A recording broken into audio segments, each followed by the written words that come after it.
it's Cat Lover. Gameplay footage for today is from Cyberman65. Let's get started. To be truthful, I haven't really played many 3D Sonic games or anything that can be seen as modern. I've only really played Adventure 2 and Unleashed, but I've been on a 3D Sonic binge lately, and the first game I played was Sonic Lost World. And oh my god, I really wish someone had warned me about that game. I guess the thousands of people saying that it was a bad game kinda went into one ear and out the other.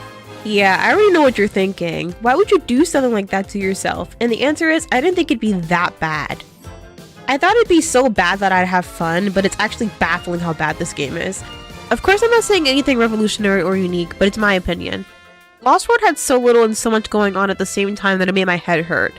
Playing that as my first unfamiliar 3D title definitely didn't encourage me to play the others, but I stuck it through. I finished it, and now it's time to make it everyone else's problem, so let's get started.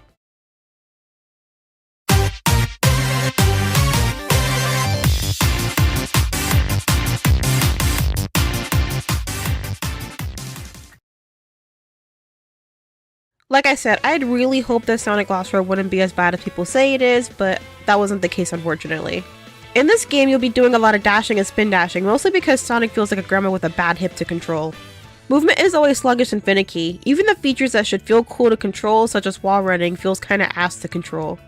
The gameplay feels sluggish even while dashing. How the hell do you even do that?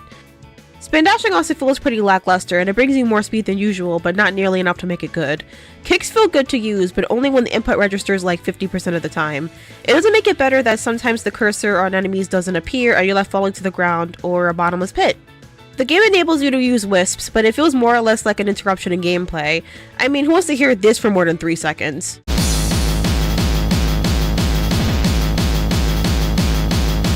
Levels also affect how some of these mechanics work. On certain surfaces like ice, you can do spin jumps, meaning you can't home attack.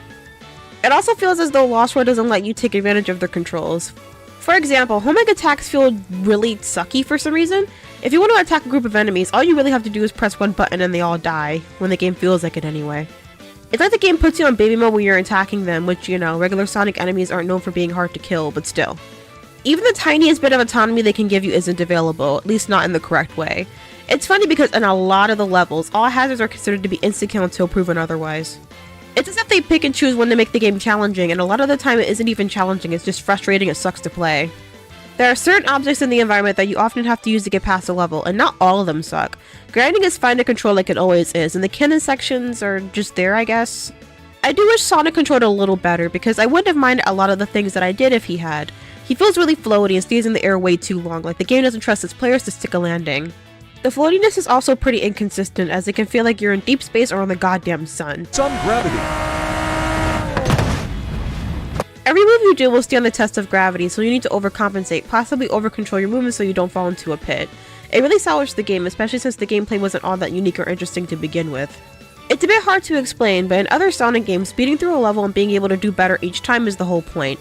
Not only does Sonic Lost World not have that charm, but it also feels like a chore to get past levels that shouldn't pose much of an issue.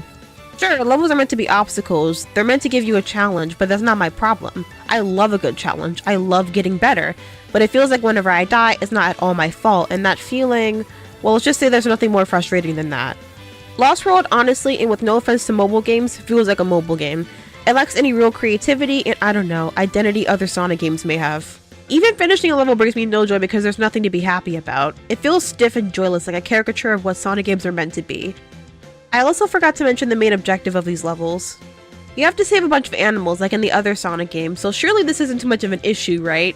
Well, it doesn't make it all too fun that you have to meet an animal saving quota to be able to get to the next level, so you have to play levels more than once.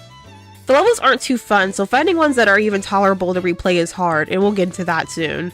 Even so, I guess the gameplay wasn't a complete failure. It wasn't good by any stretch, but at least it was mostly playable. Can't say that for every Sonic game. With that being said, let's move on to the level design.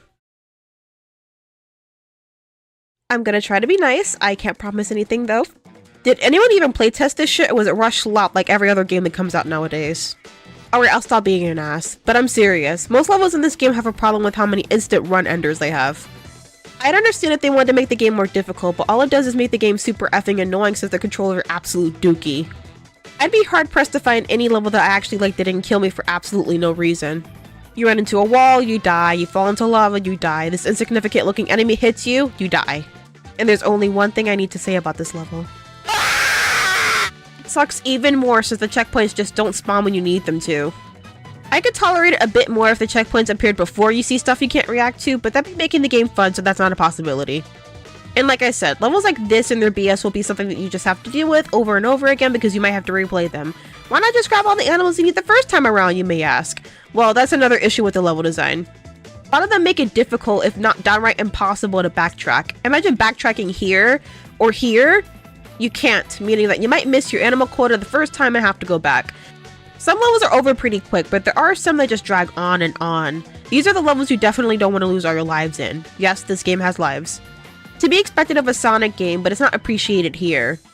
One thing I'm not a fan of is that the level's music and sound effects drown out when the Zeddy are talking. God forbid if you die, you have to hear the same lines over and over again. The gameplay obviously has an effect on how levels are played, which in this game is not good.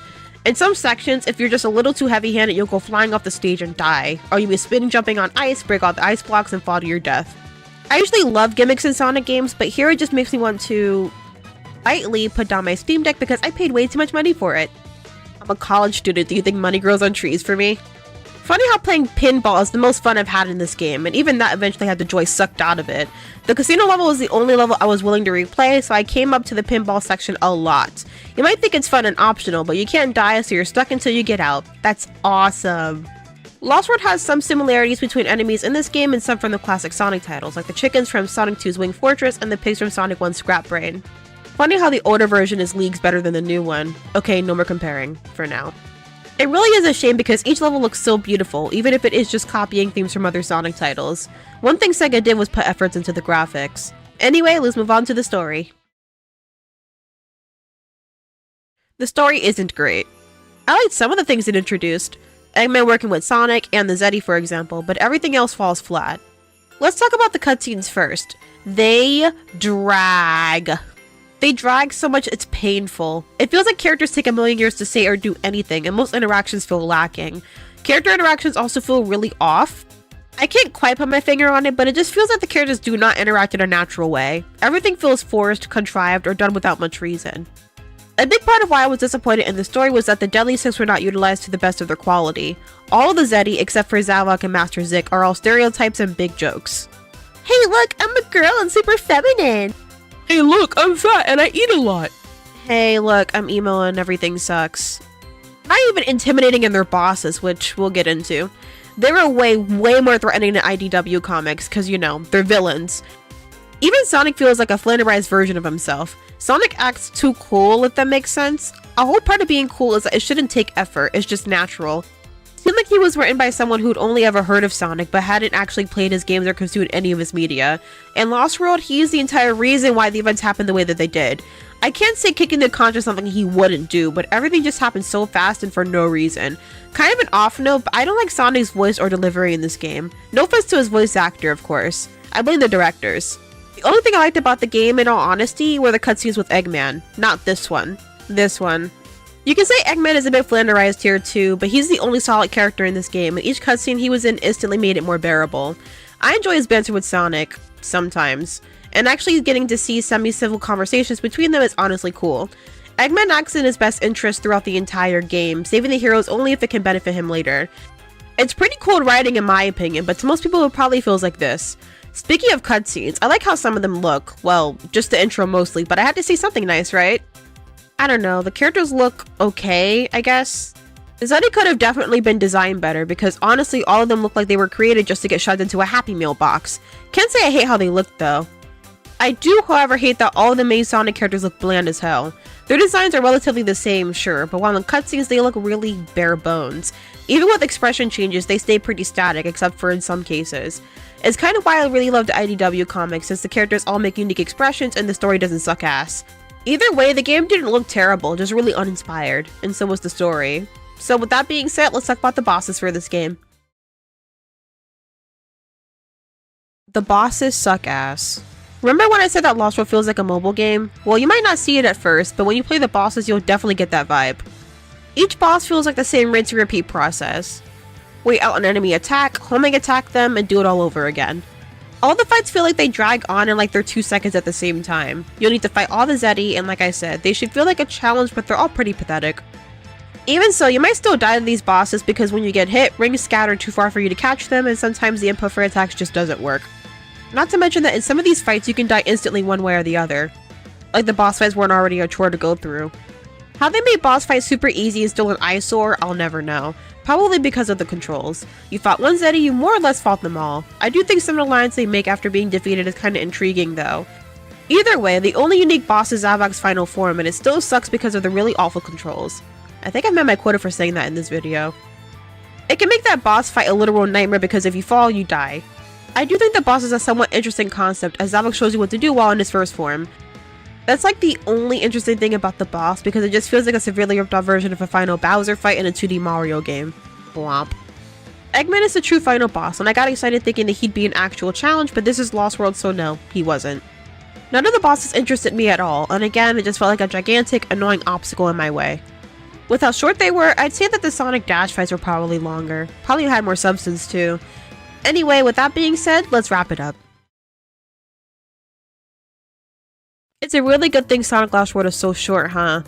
I don't know if I'd be able to take much more. The game is just like everyone said it was. Bad. I was willing to give it the benefit of the doubt and form my own opinion on it, just for me to understand very quickly that everyone was right. The game doesn't have much going on at all, and has way more flaws tipping the scale than anything good. The game could have been something, but as of right now, it's hard to see what that something is. I haven't played any games that fall on their face in every avenue, but I guess there's a first time for everything. Maybe I was a bit harsh, but I can't change how I feel about this game. I'm beyond disappointed, and to be fair, it's my fault. I kept my expectations pretty low, and Lost World still couldn't meet them. Guess I couldn't be the odd one out this time. I've already spoiled myself with good Sonic games, now it's time to bite the bullet and disappoint myself. It's only fair. I've seen a lot of Sonic fans delude themselves into thinking that really lackluster games like Lost World are good, and sure, opinions are subjective, but even as a diehard fan, I just can't agree. Critiquing your favorite series may be hard, but it's important and damn near essential in keeping it good unless you want games like this. A part of truly loving something is admitting when it could and should be better. I would also argue that actually playing these games instead of blindly saying they're overhated will have you see things very differently. Sorry, got kinda heated there. With that in mind though, I can't say Lost World makes me excited to play any of the other modern 3D titles, but I'll stay positive. Maybe I'll get lucky with Sonic X Shadow. The Dark Beginnings episodes look amazing, so I'm really hyped for it. What do you think? Let me know. Be sure to like and subscribe. I'm Cat Lover. It's been fun. Peace!